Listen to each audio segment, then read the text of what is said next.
So, now it looks good, we'll go ahead and get started.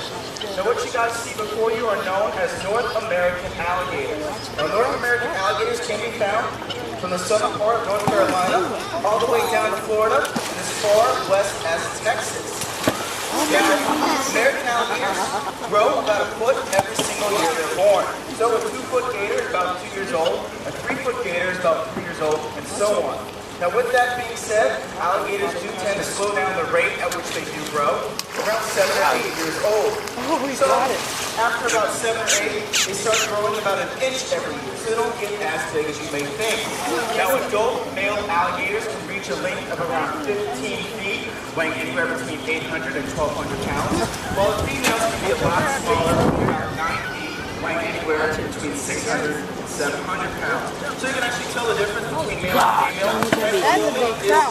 One of our males, named Grandpa. Another female, this is another male. But a female will be there, female there, female there, so you can kind of tell the difference between the two. Now these guys can actually live about 50 years in the wild and about 60 years in captivity. So they can live for a fairly long time. Now what you may be noticing is Michelle and I are dangling chicken for these alligators. They're actually jumping up and catching it in their mouth. Now alligators can actually jump about half their body length out of water. Obviously a smaller female can jump a little bit higher than a very large male. So you do get differences between the two. Now also, what you may be noticing is we're not feeding all these alligators. So you may be wondering how all these alligators do get fed. Well, that's very easy. Alligators are what you call rotational feeders, which means the ones that are the hungriest will be jumping up, catching chicken in their mouth, and eating it, while the ones that aren't as hungry, probably a couple days ago, a couple hours ago, are on the embankment, or hanging around in the back, they're not too hungry. But they are called opportunists for a reason. So if a piece of chicken happens to fall right over there in front of his face, or over there, they're going to go for it regardless if they're hungry or not, because they're not going to pass up an opportunity to eat.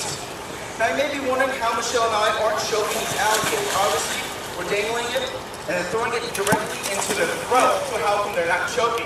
The reason for that, alligators have what is called a gillar fold in the back of their mouth. That gillar fold actually pushes up and prevents any kind of water or any kind of food from going down. Now I do have to go back over the rules. There should be no kids sitting or standing on these low wooden fences, and no kids should be on the shoulders, except if you're on that middle row. So if you're not on that middle row, please take your kids off your shoulders so we don't have any accidental feedings. And once it looks good, we'll go ahead and get started. We'll go ahead and begin, or continue I should say.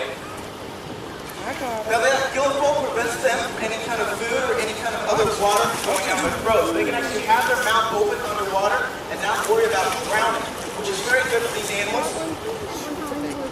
because they can actually hold their breath for about 2 hours to about 3 hours if not moving, but only for about 30 minutes if actively hunting around.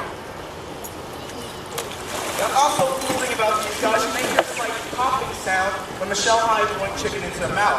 That popping sound is about 2,000 pounds per square inch of force coming down at once. Now that's enough to actually put a cinder block in its mouth and snap it shut and turn it to dust in one bite. So obviously, Michelle and I don't want our hands to get bit, which is why you see a dangle, and as soon as they jump up, throw that chicken in their mouth and get our hands out of there. Now, these guys don't actually chew their food, they swallow it whole. They've been known to actually have rocks in their stomach to help with their digestive system. Also, they've been known to actually eat rocks to get it in their stomach. So, what they'll do is when they capture a prey in a lake, stream, riverbed, or something like that, they'll go into what is called a death bowl, which causes them to spin and spin and spin until that animal's leg comes off, or a head, or that animal drowns. Now, while we aren't feeding them live prey, obviously it's a little vicious if we threw a live rabbit or something in there. But we're feeding them raw chicken. Same kind of chicken that you guys get from the grocery store. We just get it in bulk, it's frozen, so we thaw it out. These guys like that raw, smelly chicken. They rather go after a dead item than a live one. It puts a little bit of effort into actually catching their prey. So they get the most beneficial calories out of not going after a live prey. Now, these guys only eat about 80 pounds of meat a year. Now that may not seem like a lot to us, since we're mammals, but they're ectothermic, which means they don't have to keep their body temperature at a constant level. So their body temperature changes with their outside environment. The warmer it is, the hotter they are. The colder it is, the colder they are. So the colder it is outside, the less likely they're going to eat, since the hotter it is, the more likely their metabolism is going to work. So that's why in winter months, they stop eating completely, which is why in Florida, gators get about 15 feet, where here in South Carolina, they only get about 13 feet.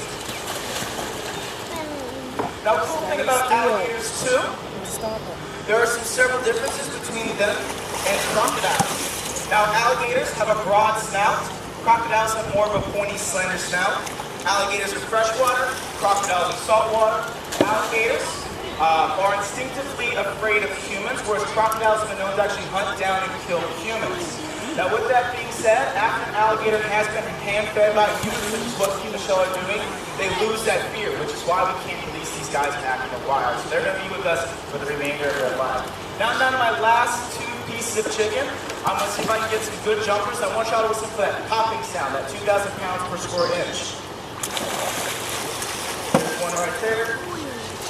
There's one right there. Now since Michelle is done, that will conclude our show. If you have any questions for Michelle or I, we'll be exiting right by that albino house. Feel free to come chit-chat with us. If not, please make sure you do follow the rules. No kids on shoulders, no kids on these low wooden fences. We don't want any accidents, so please keep that in mind. Other than that, thank y'all for joining us. Have a great day at Alligator Adventure.